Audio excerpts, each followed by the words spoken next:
ថ្ងៃនេះយើងបើធ្វើតេស្តនឹងម៉ាស៊ីនម៉ាស៊ុតកម្លាំង6សេសហ្នឹងហើយប្រភេទក្បាលបូម8ហ៊ុនជូនភ្ញៀវខាងស្គុនគាត់ខាងផ្សារស្គុនគាត់កំងមួយគ្រឿងហ្នឹងប្រភេទម៉ាស៊ីនម៉ាស៊ុតក្បាលបូម8ហ៊ុនកម្លាំងបូមទឹកវា60គីបក្នុងម៉ោង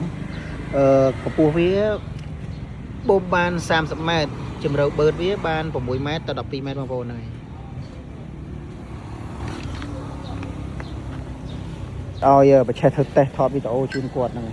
ហើយបងប្អូនប្រភេទម៉ាស៊ីនម៉ាស៊ុតយើងខុសពីម៉ាស៊ីនសាំងម៉ាស៊ីនសាំងយើងប្រើបូស៊ីហ្នឹងម៉ាស៊ីនម៉ាស៊ុតយើងប្រើប្រភេទកូនជ្រូកហ្នឹងប្រើប៊ិចហ្នឹងហើយប្រភេទវាឆេះរាងអុកហ្នឹងហើយប្រភេទសាំងយើងឆេះធម្មតាទេបើប្រភេទម៉ាស៊ីនម៉ាស៊ុតគឺឆេះទៅរាងអុក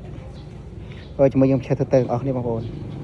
បញ្ជាក់បងប្អូនម្ដងទៀតហ្នឹងហើយដោយសារម៉ាស៊ីនម៉ាស៊ុតមុននឹងយើងបច្ឆេះយើងតម្លើងគេ30%យើងតម្លើង30%មក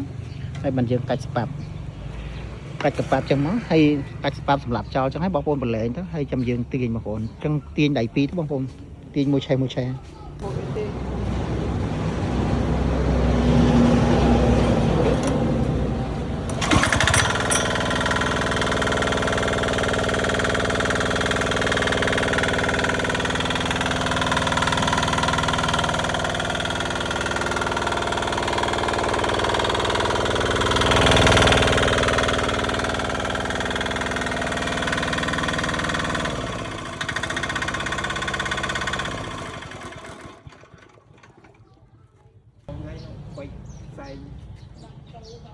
ผมสุดยังอาซีสร้างอาซีเพลงเช็คนู้นบางไอ้พวก